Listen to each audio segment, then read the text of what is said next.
안녕하세요. 추비아TV입니다. 오늘은 오피스텔 투자 바이블 저자이며 유튜브 사다리 TV 운영자이신 정철민 대표님을 모시고 오피스텔에 대한 궁금증을 물어보겠습니다. 정철민 대표님 안녕하세요. 반갑습니다. 네. 멀리서 오셨죠? 대전에서. 네, 멀리 대전에서 서울까지 왔습니다. 네. 와주셔서 감사드리고요. 바로 본론 들어가겠습니다. 첫 번째로 왜 오피스텔 투자를 하시게 되었나요? 2020년 710 대책이 터지면서 다주택자들 취득세 중과가 규제되기 시작했어요. 다주택자들 취득세 중과가 되면서 12% 내야 되는 취득세 때문에 더 이상 부동산 투자를 할 수가 없게 된 거예요. 그때부터 여러 가지 알아보기 시작했는데 토지라든가 상가에도 제가 눈을 많이 돌렸고요. 오피스텔도 취득세 중과가 안 되잖아요. 그런데 유일하게 취득세 중과가 안 되면서 전세 레버리지를 쓸 수 있는 게 오피스텔이더라고요. 그것 때문에 투자한 것도 있고 오피스텔만 안 올랐어요. 그동안 너무 저렴하다는 가격에 안 살 수가 없었습니다. 지금 이제 아파트는 몇 억씩 떨어졌는지 난리가 아니잖아요. 그렇죠. 네. 네. 근데 오피스텔은 금리라든가 이런 건 괜찮습니까?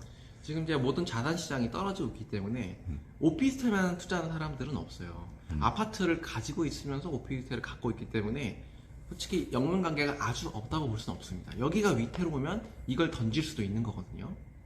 그래서 오피스텔도 지금 주춤하고 있긴 한데 그래도 정말 바닥까지 떨어졌기 때문에 금매가 나와도 1, 2천 정도밖에 안 빠졌어요. 네. 아파트는 막 3, 40%씩 빠졌는데 오피스텔은 빠져봐야 한 5%. 이 정도. 제가 대충 오피스텔을 40, 그 정도. 40채 정도 이렇게 네. 매입했다고 하는데 언제부터 매입하셨고 그때 지역 선택 기준은 어떠신 거예요? 매입한 거는 2021년 5월 달부터 매입을 했습니다. 얼마 안 됐네요. 예, 원래 저는 아파트 투자자였어요. 네. 6년 동안 아파트 투자를 하다가 이제는 오피스텔로 가야겠다. 너무 싸다 싶어서 21년 5월 달부터 사게 되는데요. 왜 5월 달이냐면 종부세 부과 기준일이 6월 1일이잖아요. 근데 그때 문재인 정부에서 엄청나게 겁을 많이 줬었어요. 6월 1일부터는 이제 엄청나게 종부세 내게 된다. 그래서 금매들이 많이 나와서 그걸 많이 받았습니다. 그걸 투룸 1.5룸 해보니까 많이 오르는 걸 제가 눈으로 목격을 했어요. 그러면서 투룸 1.5룸이 오르면 이제 원룸이다 라는 생각이 들더라고요. 그래서 서울 2호선, 9호선 일대에 있는 원룸을 샅샅이 뒤지기 시작했죠. 그 지역 선택 기준은요? 일단은 강남이 제일 좋아요. 왜냐면 강남 오피스텔, 그다음에 뭐 영등포 오피스텔이라 해서 가격 차이가 크게 나지가 않거든요. 그럴 바에는 강남이 나을 수도 있는데 문제는 전세 맞추는 게 힘들어요. 저 같은 투자자들이 많다 보니까 전세 매물이 굉장히 많이 나옵니다.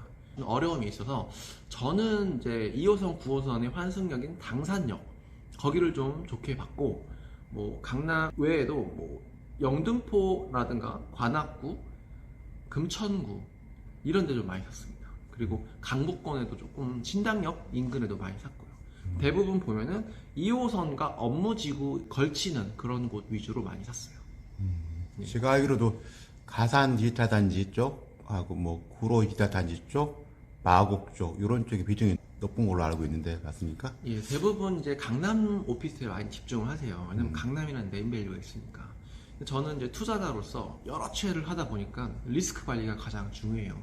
전세가 매물 쏟아져 나오면은 나중에 역전세라든가 임차인이 나간다 할 때 바로바로 안 구해지는 그런 스트레스가 있기 때문에 오히려 투자자들이 많이 들어가지 않은 지역에 제가 먼저 들어가 있었던 거죠. 상승률은 아무래도 강남이 더 많을 거라고 예측하는 편이에요.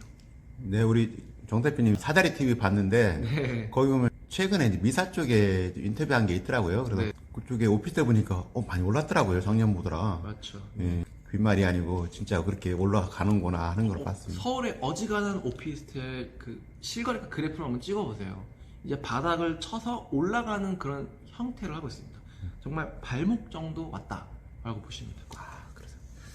그럼 수익을 내시려면 매도를 해야 되지 않습니까? 그렇죠. 매도 시기는 언제로 보고 계세요? 저는 한 2년에서 3년 정도로 보고 있어요. 그 이유가 지난 오피스텔 상승장이 한 5년 정도였거든요. 그러면 아직 5년은 안 됐는데 왜 2, 3년 뒤에 파냐? 저는 팔릴 때 팔자라는 주의예요.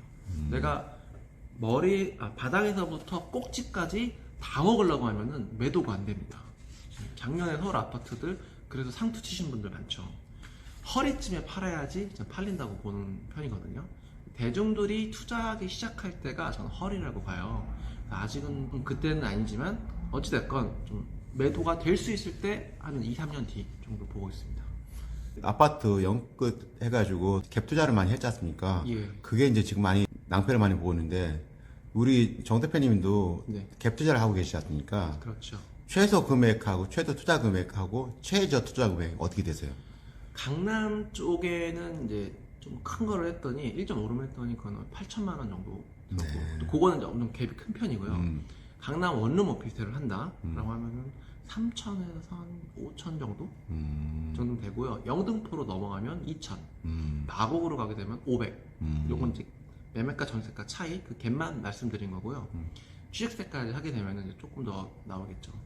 구로나 가산 이쪽으로 가면은 무갭. 네. 강북으로 가게 되면은 플러스 B. 매매가가 더 쌉니다. 그래요. 그렇습니다. 그게 이제 우리 같은 상식적으로는 그렇게 하면 나중에 이제 문제되지 않을까 하는 생각을 해보는데 그게 뭐 어떤 점이 다르냐면 아파트는 많이 올랐잖아요. 네. 많이 오른 상태에서 갭 투자하면 굉장히 위험해요. 추가로 오를지 안 오를지 모르지만 많이 내렸잖아요. 근데 더 이상 내릴 가격이 없기 때문에 전세가랑 매매가랑 바짝 붙었다는 것 자체가 저평가가 됐다는 그런 하나의 척도인 거죠. 그러면 이제 많이 더 질문하는 내용 이런 거 한번 여쭤볼게요. 오피스텔이 오르지 않는다는 말이 있는데 그게 왜 거짓말인가요? 일단 오른 오피스텔이 많기 때문에 거짓말이라는 거예요. 예. 2006년도부터 2012년도까지 오피스텔이 얼마나 올랐을 것 같으세요? 글쎄요, 제가 오피스텔은 아파트는 3배가 올랐다. 그러면은 오피스텔은 2배가 올랐습니다. 그런가요? 네, 1억 하던 게 2억이 됐습니다. 믿기지 않으시면 예전 실거래가 그래프를 찾아보면 됩니다. 그러면 또 그런 질문 하세요.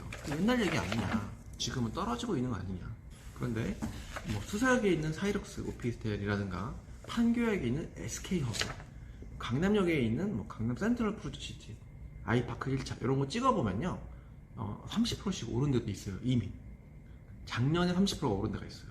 그렇게 오른 그래프들이 있는데 오피스텔은 오르지 않는다는 여러 가지 핑계를 댑니다. 감가가 많이 된다라든가 뭐 대지 지분이 적다라든가.